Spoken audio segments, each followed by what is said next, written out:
can have a dubbed version of your film or a subtitle version of film?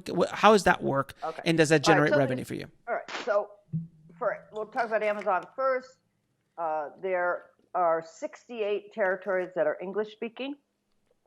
And so automatically we can put you in all those 68, although we have a tendency, if we think something has the potential to sell at a market, at AFM or Cannes, we'll hold off turning those on until we go to the market.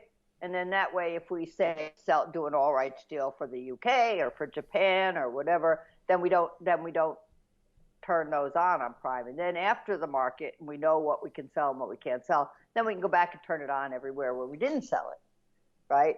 So that works really good. So then if you get French subtitles, and Rev does subtitles in all languages. Right.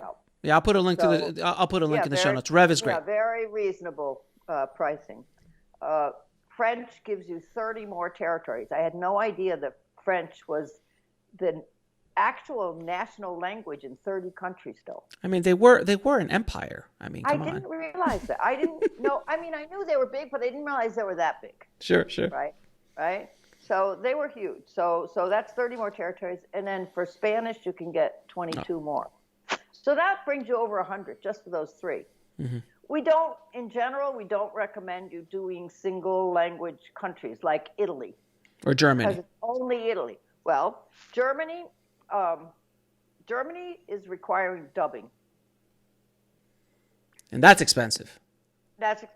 Probably like $5,000 to $8,000. Sure. Dub. Yeah, because you need actors, it's a whole thing. And then same with Japan. Japan, for streaming, it's got to be dubbed. So for those countries, we try to do foreign sales to buyers. Sure. All rights sales at the market. And then they'll take care of the dubbing. Right. And sometimes they'll actually give you a dubbed version of it. And same with China. So for those three, we don't do with Amazon. We do with foreign buyers. Is China even a market anymore? I mean, I know the embargoes really hurt the market. They're not happy with the U.S. right now. Yeah, that's obvious. We've been very mean to them lately. Yes. With the China flu. Yes, that's exactly. Among other things, yes, the trade embargo and the tariffs and all that stuff. Yeah. I think that we'll see what happens with the election. Sure. Depending on who's president, that could change dramatically. Because buyers waiting. Right. So pre this administration, I sold This Is Meg to China. We sold 40 films to China. Right. So I mean, there was a market for good money. Oh, sure. Oh, and it was good money. Absolutely was good money. Yes. But so it's all dependent on that. But right now they're still kind of like, are you selling anything to China anymore or not as much? Yeah. You know what? We've got a couple buyers recently, and I think what they're doing is they're like trying to hedge the market, thinking, okay, we're going to buy now because it's going to open back up, right? Yeah. So there's a little interest. Yeah. All right, we'll see. It's an ever moving playing field. The rules are changing all the time. The playing field is changing all the time. The players are changing all the time.